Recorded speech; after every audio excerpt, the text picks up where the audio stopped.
For most of us, the word debt probably makes you think of stress, anxiety, or something you should avoid at all costs. After all, the average American adult has over $101,000 in personal debt. That's a heavy number. We're taught to pay it all off as quickly as possible, that it's just a one-way ticket to financial ruin. But what if I told you that the wealthiest people in the world don't see it that way at all? For them, debt isn't a trap, it's a tool. It's one of the most powerful instruments they use to build massive fortunes and achieve financial freedom.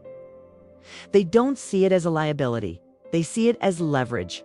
Now, this isn't about running up huge credit card bills on fancy stuff. This is about a fundamental shift in your mindset. In this video, I'm going to show you exactly how the rich use what they call good debt to buy income-producing assets and generate wealth, and how you can start using these same strategies, no matter where you're starting from. Section 1. The foundational secret: good debt versus bad debt.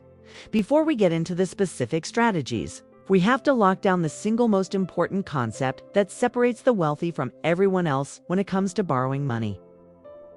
It's the whole framework of good debt versus bad debt. This idea was really brought into the mainstream by Robert Kiyosaki, the author of Rich Dad, Poor Dad.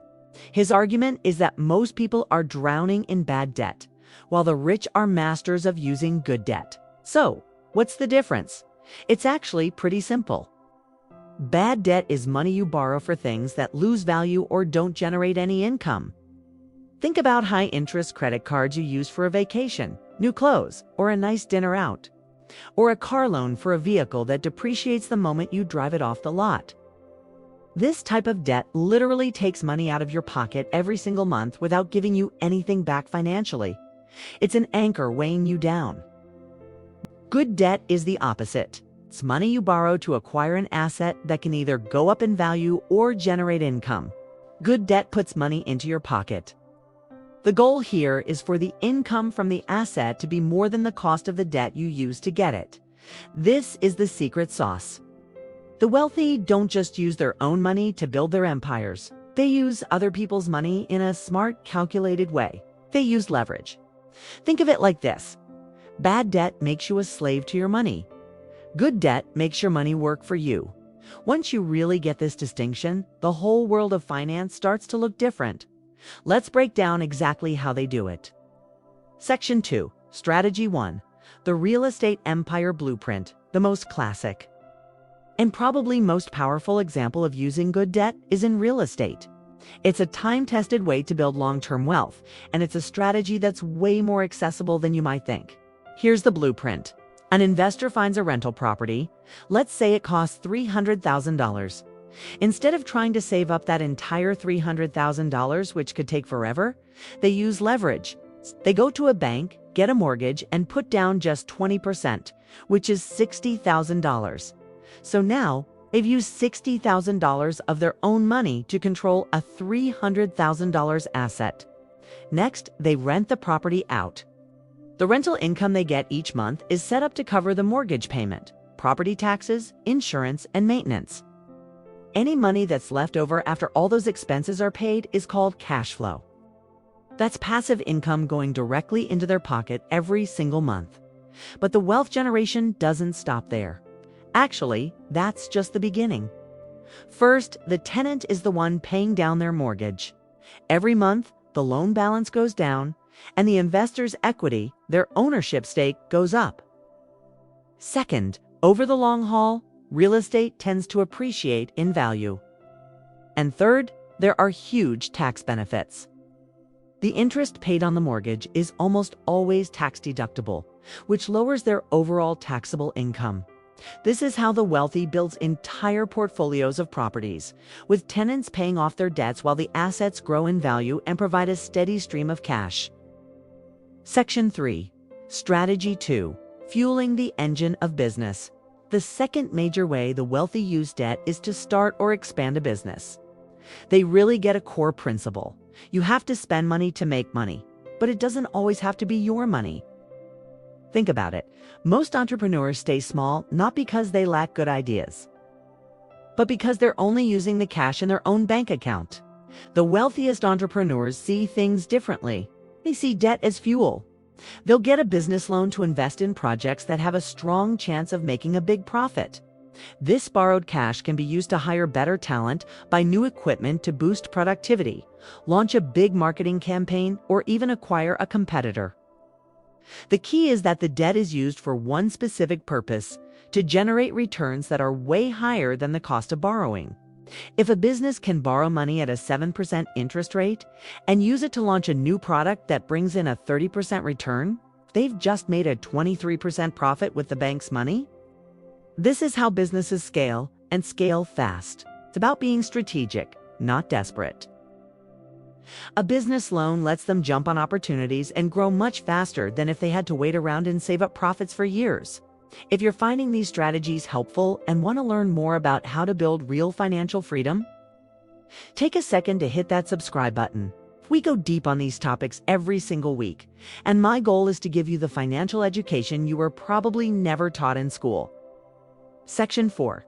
Strategy 3. The billionaire's tax loophole. All right, this next strategy is one that's used almost exclusively by the ultra-wealthy, but the principle behind it is something we can all learn from. It's a strategy often called by borrow, die. Wealthy individuals with huge portfolios of appreciating assets, like stocks or real estate, have a unique problem. If they want cash for living expenses or new investments, selling those assets would trigger an absolutely massive capital gains tax bill. So what do they do instead? They don't sell. They borrow. They go to a bank and take out a loan with a very low interest rate, using their investment portfolio as collateral. The money they get from the loan isn't considered taxable income. So they can get access to millions of dollars, completely tax-free. They can use this money to fund their lifestyle or, more often than not, to buy even more assets that produce income. This lets their original investments continue to grow untouched. Then comes the final stage of the strategy: die. When they pass away, the assets are transferred to their heirs. Thanks to a rule called the step-up in basis, the original cost of the assets is reset to the market value at the time of death. This effectively erases all the capital gains that built up over the owner's lifetime. Their heirs can then sell the assets with little to no tax to pay. It's a masterclass in using debt for tax efficiency and a primary way generational wealth is kept and transferred. Section 5. Strategy 4. Beating inflation with cheap money. This last strategy is a mindset shift that's especially important in today's economy. The wealthy use fixed-rate debt as a shield against inflation. Let me explain. Inflation is just the rate at which money loses its buying power over time. $1 today is worth more than $1 will be 10 years from now. When you take out a long-term fixed-rate loan, like a 30-year mortgage, you are locking in your payments with today's dollars. As the years pass and inflation rises, you're repaying that loan with cheaper and cheaper dollars. Your loan payment doesn't change, but the value of those dollars has gone down. At the same time, the asset you bought with that loan, like your house, is probably increasing in value with inflation. Your debt payment is fixed while your asset value and the income it produces, like rent, are going up. This is a really powerful concept. While people who just save cash are watching their wealth get eaten away by inflation. Those who locked in good low, fixed-rate debt are essentially getting a discount on their loan over time, paid for by inflation itself. So, as we've seen, the idea that all debt is bad is a dangerous oversimplification. It's advice for the masses that keeps them playing a small game.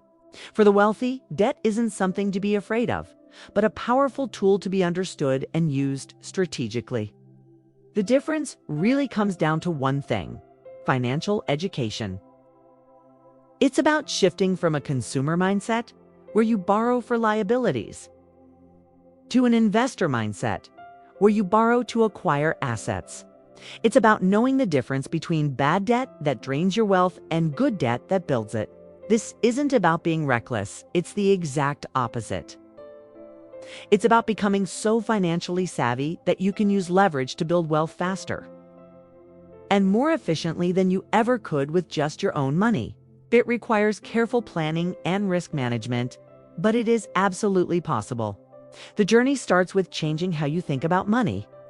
Stop seeing debt as a four-letter word and start seeing it as a potential key to unlocking your financial future. If this video shifted your perspective, do me a favor and hit the like button and subscribe for more content that challenges traditional financial advice. And for my question of the day, what is one financial belief you grew up with that you are now starting to question? Let me know in the comments below. I read every single one. Thanks for watching, and I'll see you in the next one.